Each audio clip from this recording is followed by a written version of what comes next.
Me and my older brother Alex were doing a camping trip on the East Coast.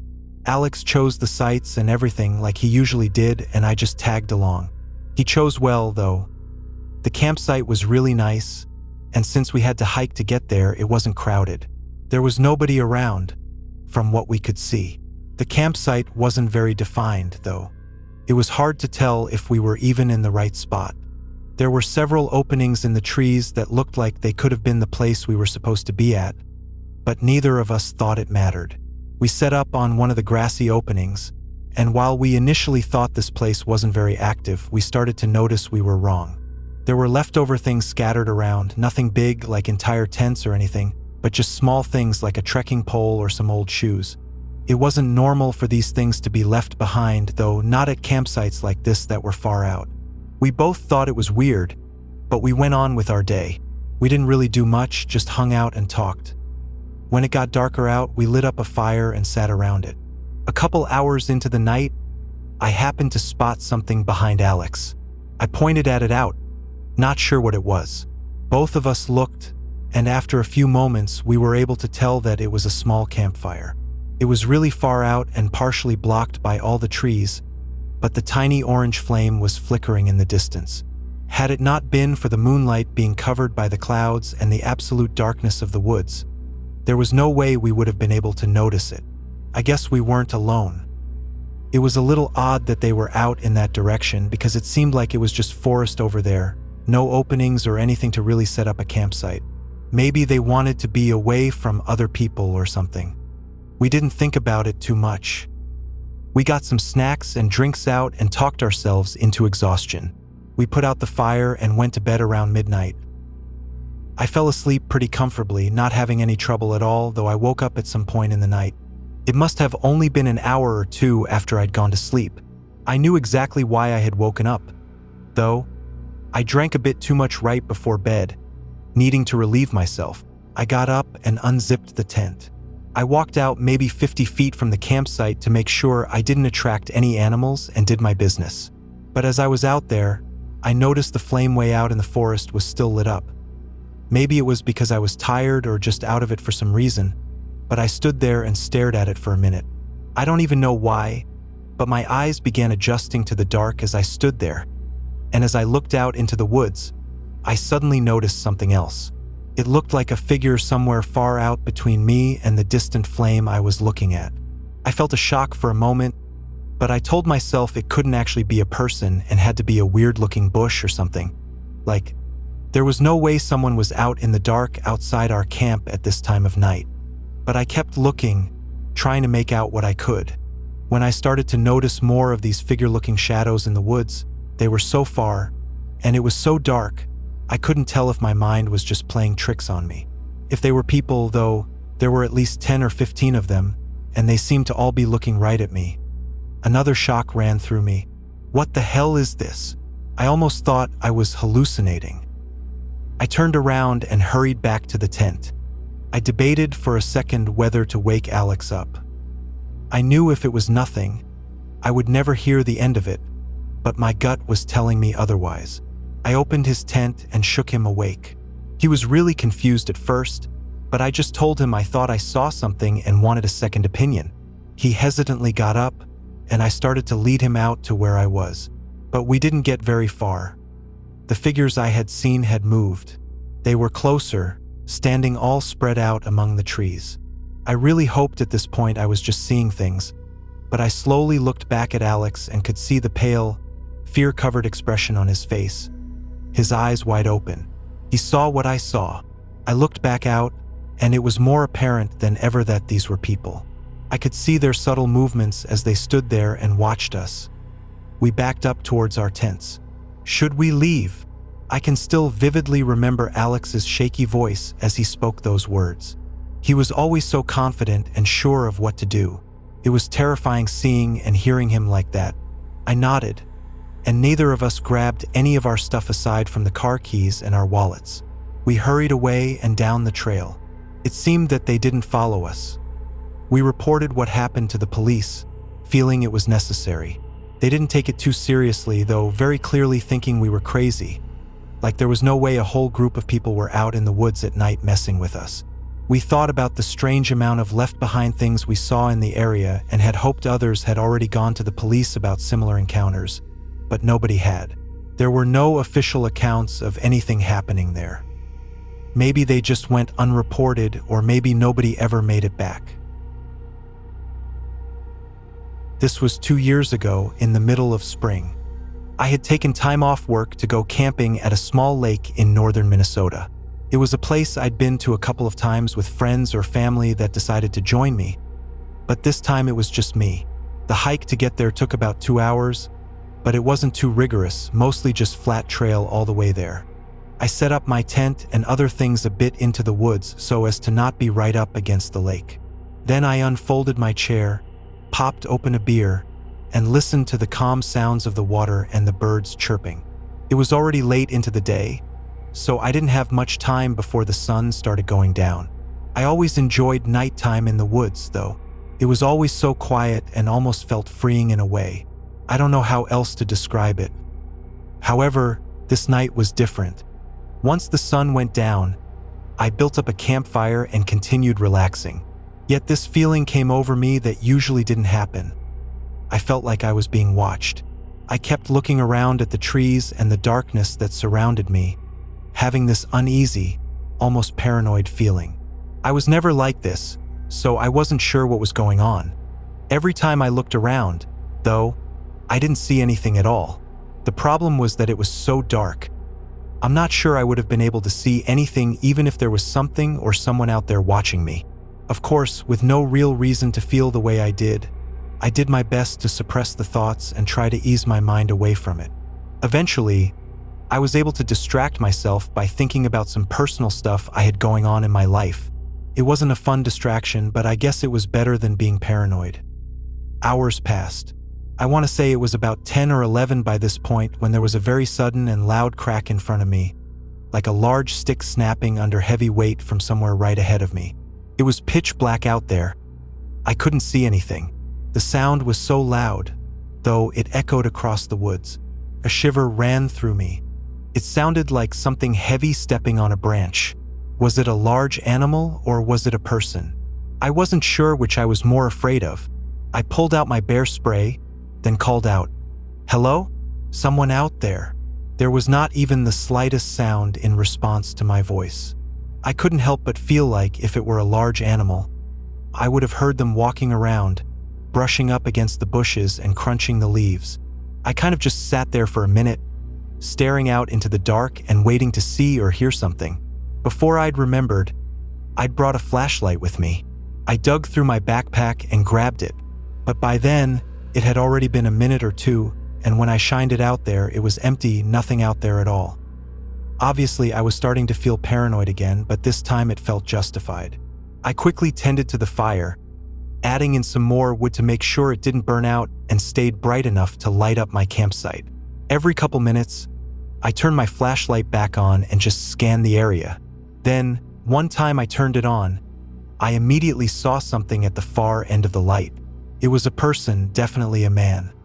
They were freakishly tall, not like inhuman or anything, but maybe like 6 feet 5 inches. They instantly moved out of the light, going further back where the light couldn't reach. My adrenaline was pumping. Had my gut feeling been right this whole time?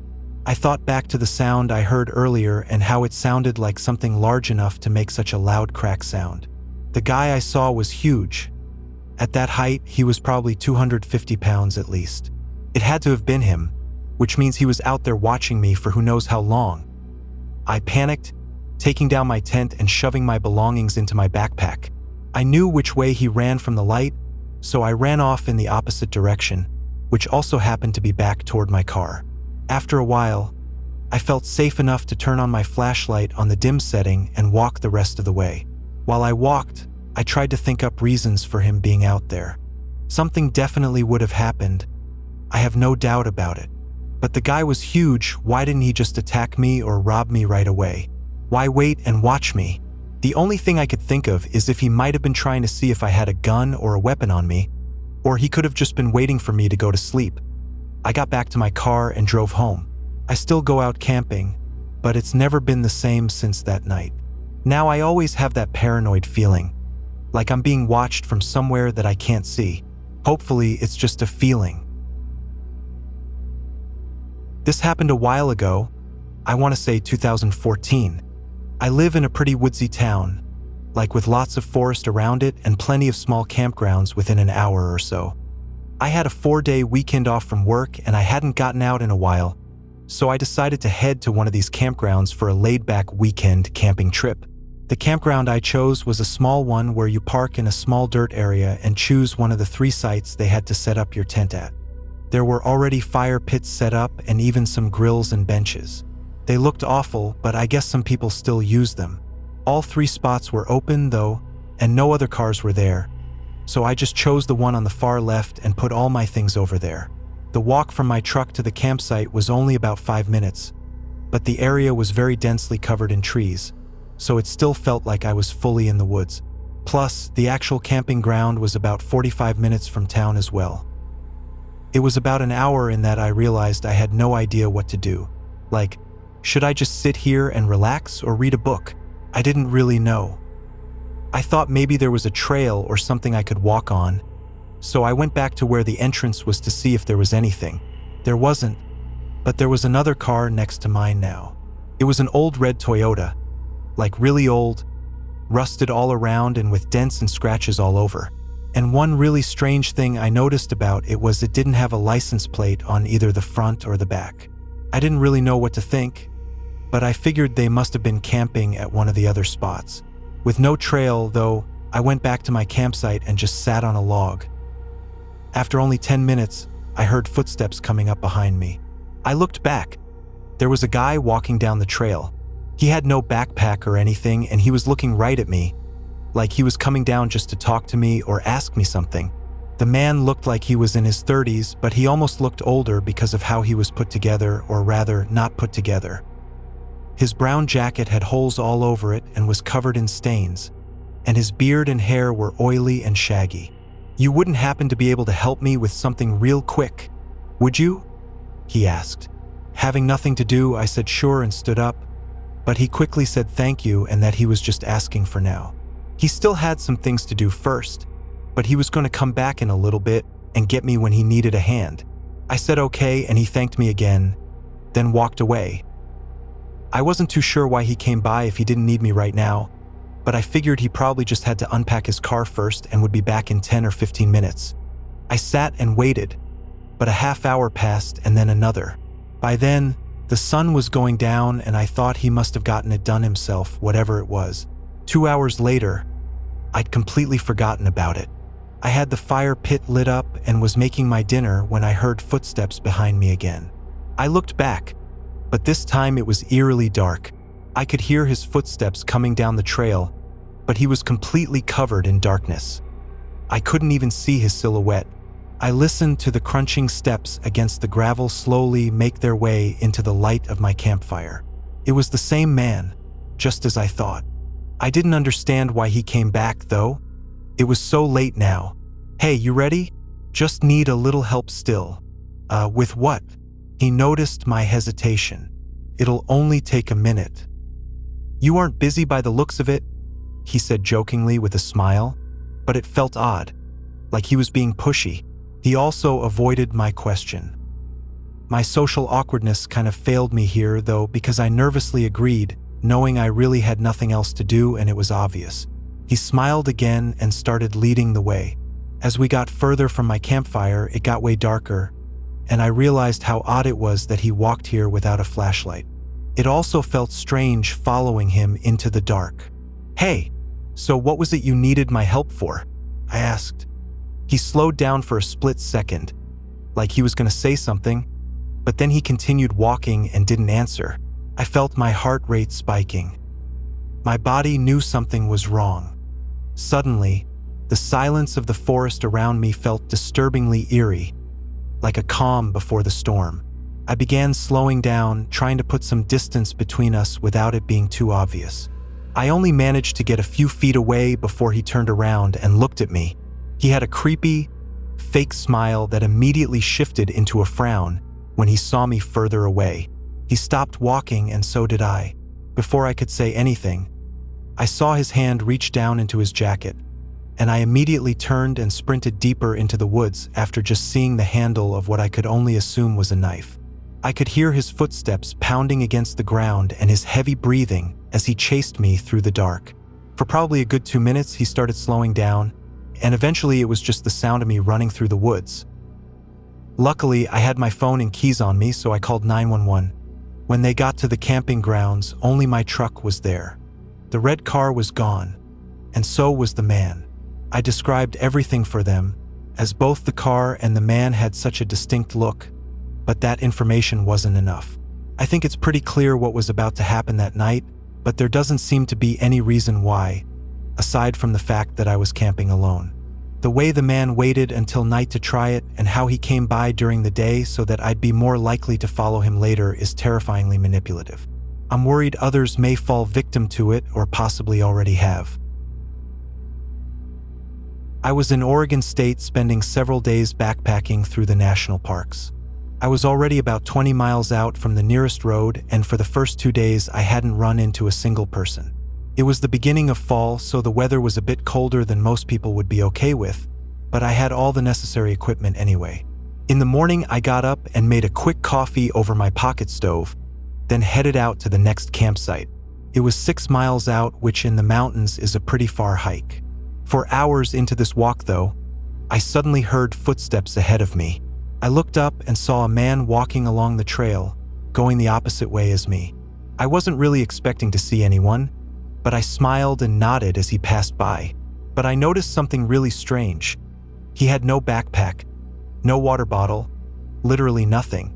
He was just wearing a long-sleeved t-shirt and some old hiking pants. I even turned around to get another look at him because I was so confused. When I did, though, he happened to also glance back at me. So to keep things from being weird, I just turned back around and continued walking. After getting some distance, I kind of forgot about it. I think I came up with some idea that he had a campsite nearby and was just going for a walk. But I also knew that no established camps were anywhere near there. Whatever the case, I didn't find it worth thinking on too much. The next several hours were difficult, but eventually I made it to my campsite. It was empty with just one small spot for my tent to go on. It wasn't as great as I was hoping, though. The view was supposed to be a lot better, but from the actual campsite, there wasn't really any view at all. It was kind of covered up by all the trees. The whole campsite really just felt like it was in the middle of a forest rather than on a mountaintop. I was rightfully exhausted, though, and went straight away to setting up my tent and then relaxing while watching the sunset. As I sat there, I randomly heard a shuffling sound behind me. I turned and was completely stunned to see that same man I'd run into earlier. He still had no backpack or anything, but even more confusing was why he was at this campsite. He was walking in the complete opposite direction when I last saw him, and for him to get here now, he must have turned around pretty soon after running into me. As he walked up to the campsite, he didn't look at me, like he was purposefully pretending that I wasn't there or that he couldn't see me. He went up to the other side of this small area we were in and he sat down. No tent, no sleeping bag, no anything, just sitting on the dirt and looking out into the forest. He was only 15 or so feet from me, but with him looking away, I was able to get a much better look at him. The man looked like he was in his late 30s and had a short, scruffy beard with short brown hair. I couldn't help but feel really uneasy. Nothing about this was natural, and as the sun continued to set, it only made me feel even more unsafe. Who was this guy and what the hell was he doing 25 miles out in the forest with no shelter or food or water? About 30 minutes passed and he still didn't move. I decided though that I couldn't stay there. I had nowhere else to really go, but I figured I just had to find some random spot and make sure he didn't follow me. I began taking down my tent and packing up, and it was only then that the man looked over at me, and once he did, he never looked away. And every time I looked at him, he was staring right at me.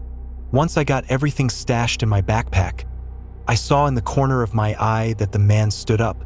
I began walking as fast as I could, hearing his footsteps following close behind me. I clutched my small knife tightly in my hands, unsure what was going to happen.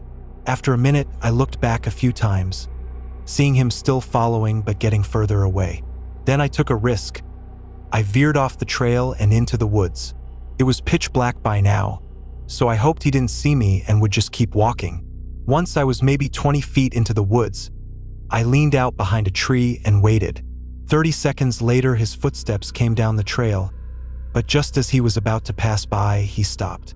I watched his figure in the dark, looking around as if he knew I wasn't on the trail anymore. Then he started yelling. He was trying to sound friendly, too, which made it even more disturbing. After 2 minutes, though, he stopped yelling, but instead of going back to the campsite, he walked straight into the woods on the other side of the trail. His figure disappeared in the woods, fell silent.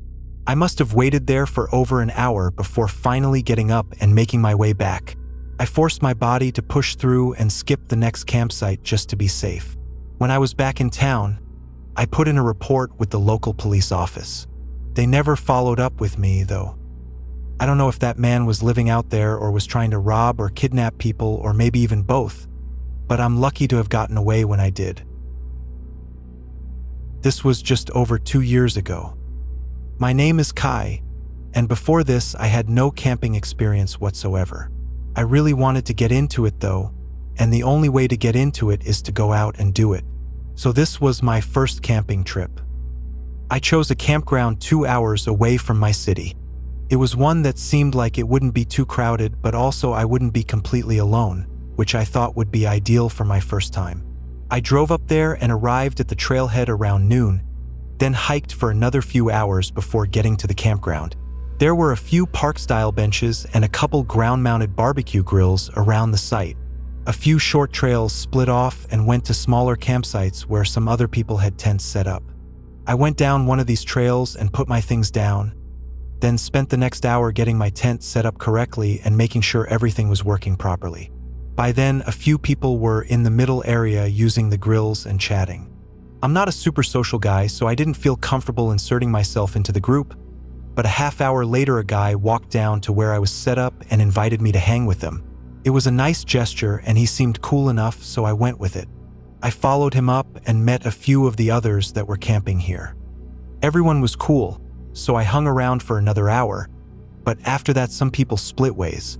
I said goodnight to everyone and headed back to my tent as well. It was probably around 7, so just an hour left of sunlight, when Ben, the guy from earlier, came walking back to my tent. For reference, he was around my age, like mid to late 20s. When he came over, he asked if I'd ever been to this area before. I said no, and then he asked if I knew about the lake that was nearby. I said no again, and he immediately started telling me about this amazing hidden lake that nobody knew about and how it was a super cool spot and that he was going to head there if I wanted to tag along. Again, it seemed like a friendly gesture, and honestly I was super intrigued. I tossed my stuff back into my tent and left everything there, then followed him. He said it was a 10-ish minute walk through the woods, so we definitely had enough time before sunset. From the campsite, we followed this really thin footpath through the trees. It wasn't a defined trail at all, but it looked like it had at least been used a few times before. 10 minutes passed, though, and there was no lake in sight. Ben also got weirdly quiet. Before, he was very talkative and charismatic, and now he was suddenly giving one-word responses. He also kept looking out at the sunset, and while he could have just been trying to make sure we had time, something in me felt like he was doing the opposite, like he was waiting for the sun to go down. After 20 minutes of walking, I started putting some distance between us. I wasn't so sure anymore about what this was, but I could feel my adrenaline kicking in, so I guess my body knew. The sun was just barely lighting up thin rows of light through the trees, and it felt like the forest was so quiet all of a sudden. When I thought I had a chance, I turned and tried to quietly run back the way we came, but he immediately noticed. He called out once in a nicer tone, as if still in character as my friend, but then he quickly turned to frustrated yelling as I could hear him sprinting behind me. There was probably an entire minute of him yelling and chasing me through the woods before I could hear his steps slowing down. Then I heard a loud metallic thump right behind me. I looked back for a split second, seeing what looked like a knife ricocheting off a tree a few feet from me. I guess it was his last-ditch effort to stop me. After that, I lost him. I got back to the others and tried to tell them what happened, and one of them called the police for me. Ben, or whoever he was, never came back.